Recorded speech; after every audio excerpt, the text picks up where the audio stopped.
भगवान का जब मोहिनी अवतार हुआ तो मोहिनी अवतार के उस स्वरूप के सौंदर्य पर 33 कोटि देवता न्योछावर हो गए। सबके मन में यह भाव आया, ये जो भी प्रकट हुई हैं ये किसी भी प्रकार से हमको हमारी गृहिणी के रूप में प्राप्त हो जाए। इतने सुंदर ठाकुर जी बनकर के आए। चंद्रमा भी पीछे पीछे चल रहे हैं, शंकर जी भी पीछे पीछे चल रहे हैं, ब्रह्मा जी भी पीछे पीछे दौड़ रहे हैं, वरुण आदि आदि जितने भी देव हैं सब मोहिनी पर ऐसे लट्टू हुए कि एक बार हमको देख भर ले, एक बार केवल हम पर दृष्टिपात कर दे, उसी मात्र से हमारा कल्याण हो जाना है। ऐसा ठाकुर जी का स्वरूप। परंतु उन 33 कोटि देवताओं में एक देव ऐसे हैं जिनका मोहिनी के प्रति ऐसा कोई दुर्भाव नहीं था, और वो देव थे सूर्य। सूर्य ने जब मोहिनी के सौंदर्य को देखा तो उनके मन में भाव आया, इतनी सुंदर, इतनी सुकुमारी, इतनी कोमल, इतनी मधुर। सबको तो लगे हमारी पत्नी बने, लेकिन सूर्य को लगे मेरी बेटी बन जाए, मुझे पुत्री रूप में प्राप्त हो जाए। जब सूर्य के हृदय में यह भावना उत्पन्न हुई तो मोहिनी ने कटाक्ष नेत्रों से सूर्य की ओर देखा, बाकी किसी को देख ही नहीं रही है, और देख करके केवल ठाकुर जी ने उनको इशारा किया। बोले तो आपकी ऐसी इच्छा है? सूर्य बोले जी भगवान, मेरी बहुत अभिलाषा है कि आप पुत्री रूप में मेरे यहां पधारो।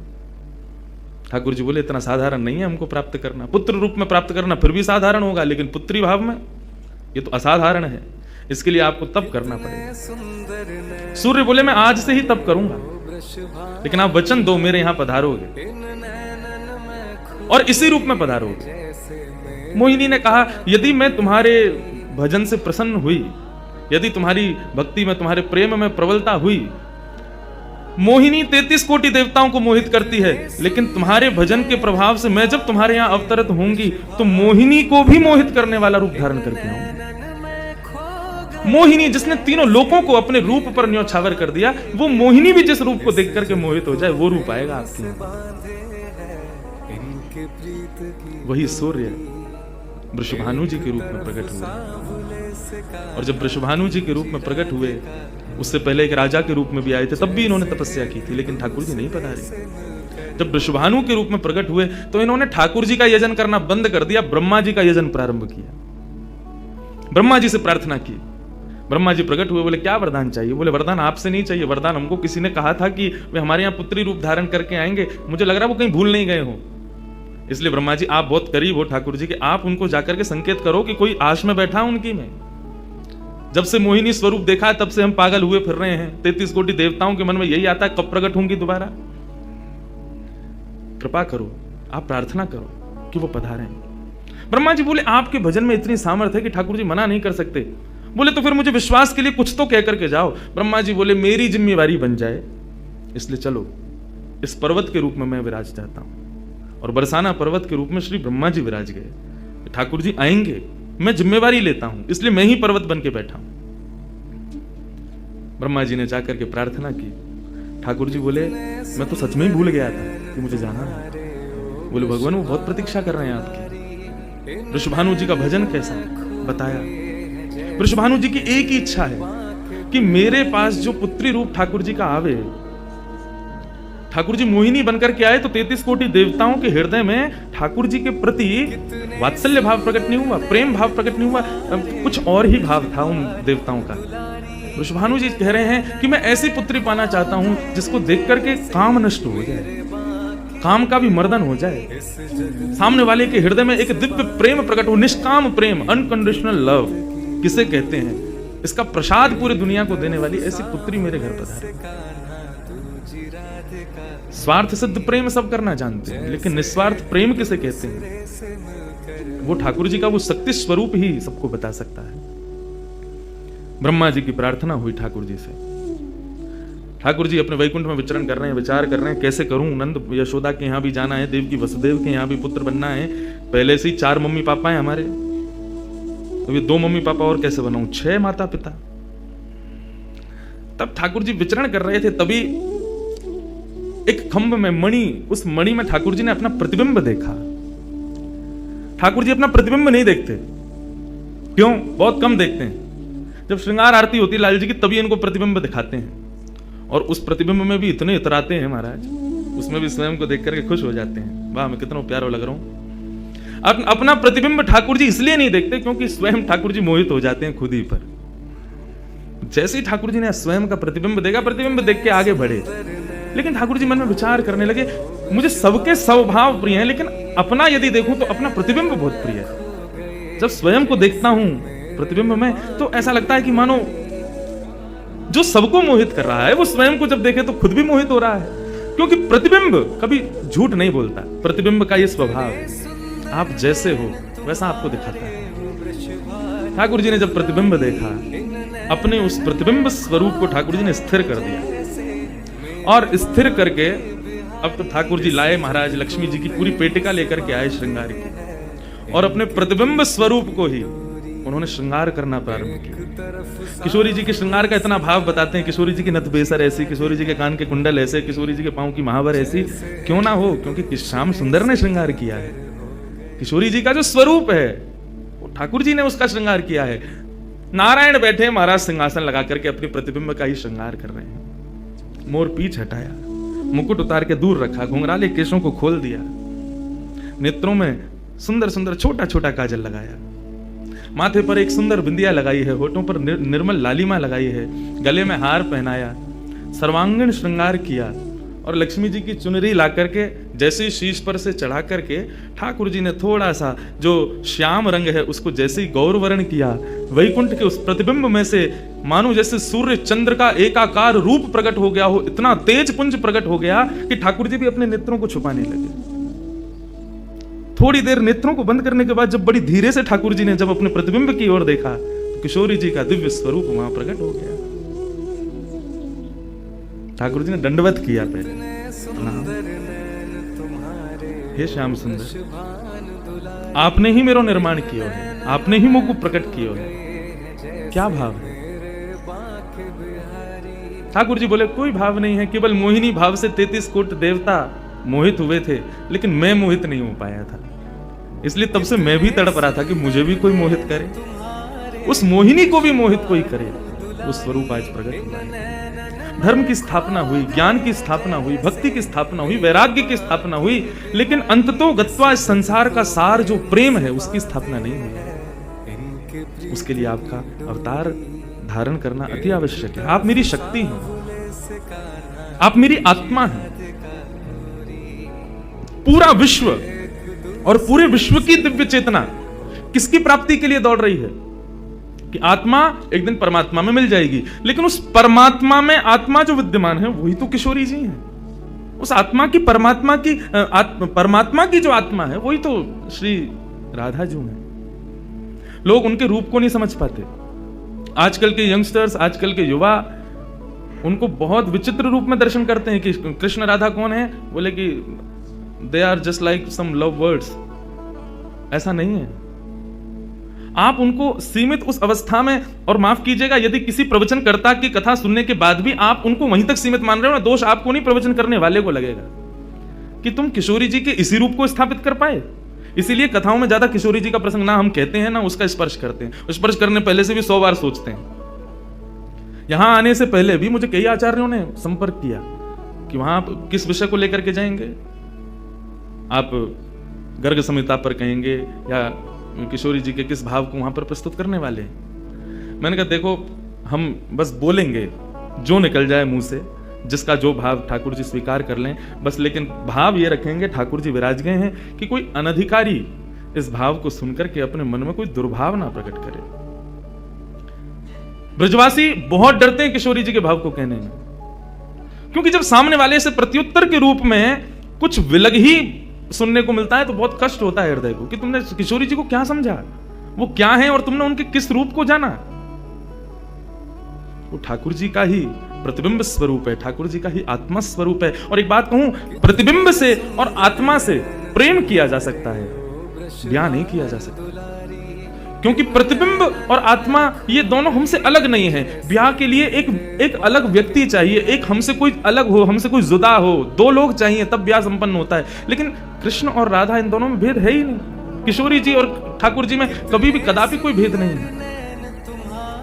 बल्कि लीलाएं अभी सुनेंगे हम लोग, कभी कभी ठाकुर जी जब किशोरी जी का रूप धारण करते हैं तो किशोरी जी से ज्यादा गोपियों को सुख देते हैं। ऐसा भाव किशोरी जी से प्रार्थना की ठाकुर जी ने कि आप पधारो और प्रेम की स्थापना के लिए आप भूमंडल पर सूर्य के ही अवतार वृषभानु जी के यहाँ पर आप अवतरित हो। तब किशोरी जी ठाकुर जी की बात मान करके और वृषभानु और कीर्ति के यहाँ पर अवतरित होती हैं।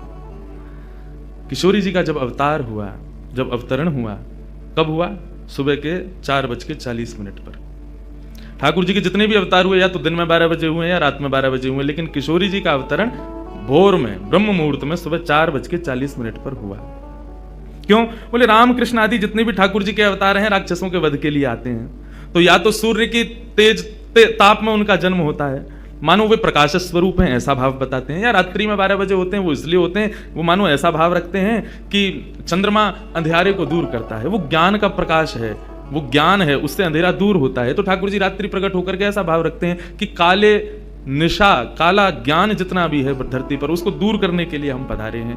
लेकिन किशोरी जी का जो अवतरण है वो 4:40 ब्रह्म मुहूर्त में होता है। उसका क्या भाव है? बोले 4:40 ब्रह्म मुहूर्त के बाद सूर्य प्रकट होना प्रारंभ होते हैं। मतलब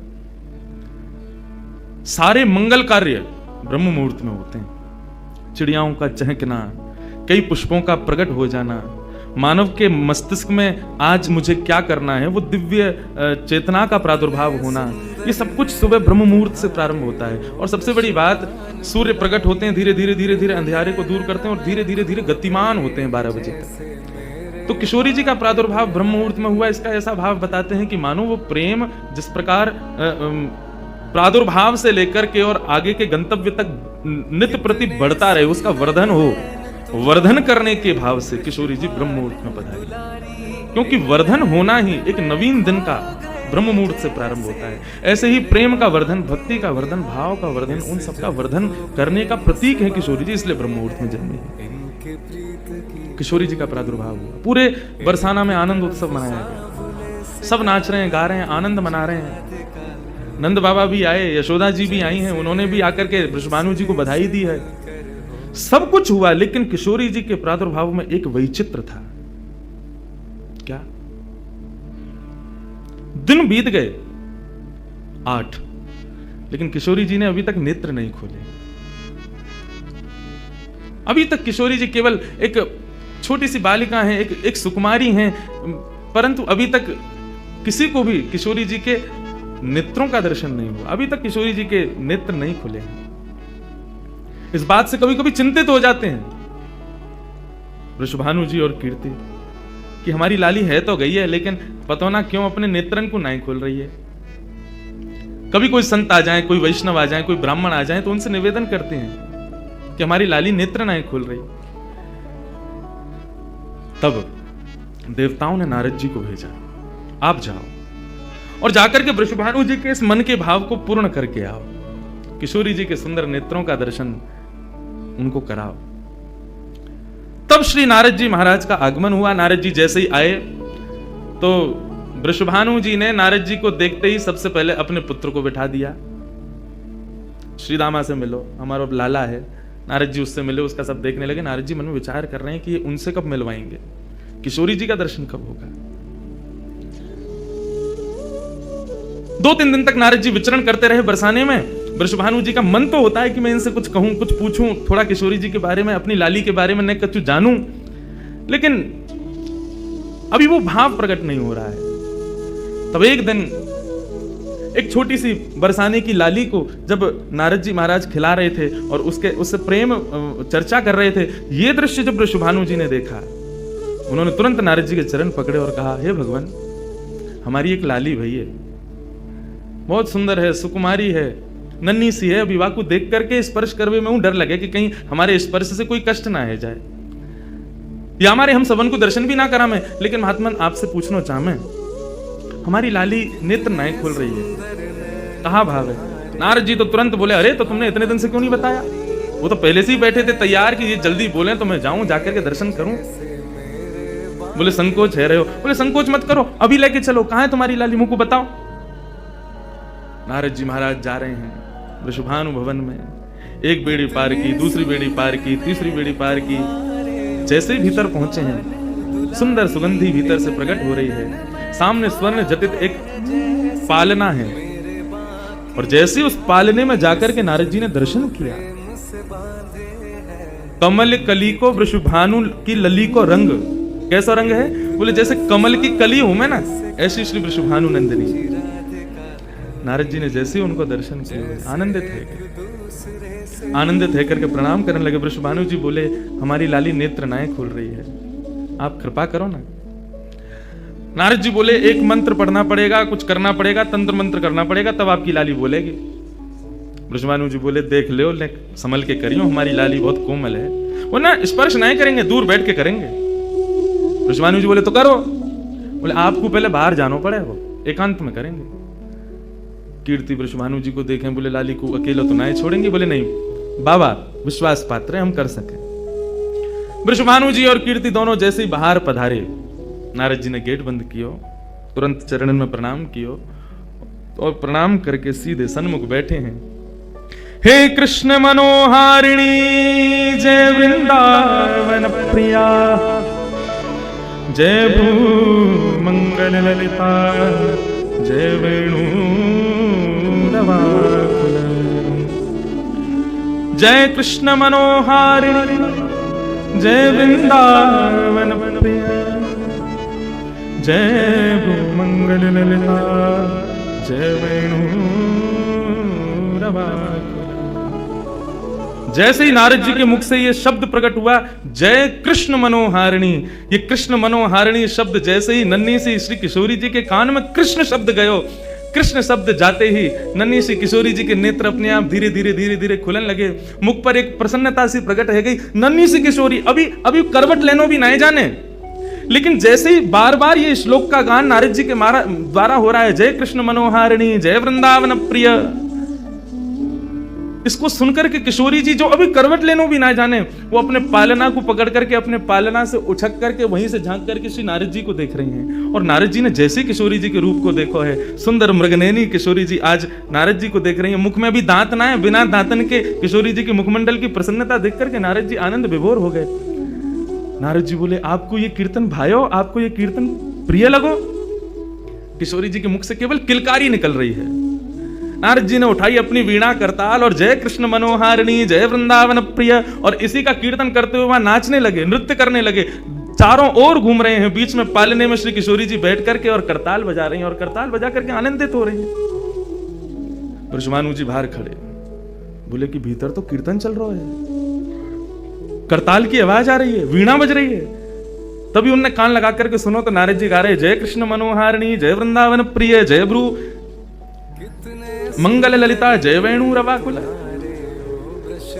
वृषभानु जी ने ये स्वर सुन लिया, लेकिन जैसे ही थोड़े से गए हैं और खिड़की में जाकर के भीतर झांक करके देखा, अद्भुत दृश्य। नन्ही सी किशोरी ज्यादा से ज्यादा 8 दिन की होंगी, 10 दिन की होंगी, अपने पालना में पहुंच करके स्वयं को झुला रही हैं, करताल बजा रही हैं। चारों तरफ नारद जी वीणा बजा करके, करताल बजा करके आनंद से किशोरी जी को मुखोल्लास कर रहे हैं।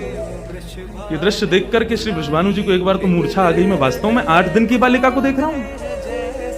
उन्होंने कीर्ति को कुछ नहीं बताया। नारद जी महाराज ने प्रणाम किया, तब किशोरी जी की सहचरियां प्रकट हुई और कहा कि हे नारद, आपने हमारी किशोरी जी को बहुत सुख प्रदान किया है।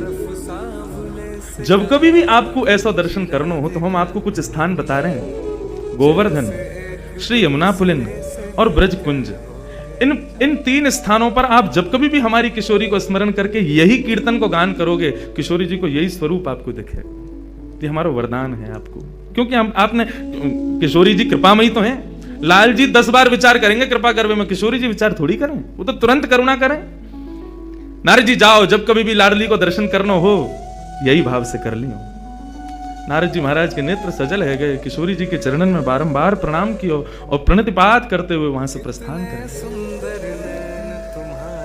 किशोरी जी फिर से नेत्र बंद करके अपने पालना में पौड़ गए। कीर्ति जी बोली, बाबा आयो, टोना टोटका करके गयो, तब वो हमारी लाली के नेत्र तो खुले नहीं। कीर्ति जी गोद में लेकर के सुला रही है, नेक नेक थोड़ी सी संकुचित है करके रुदन करना प्रारंभ कियो।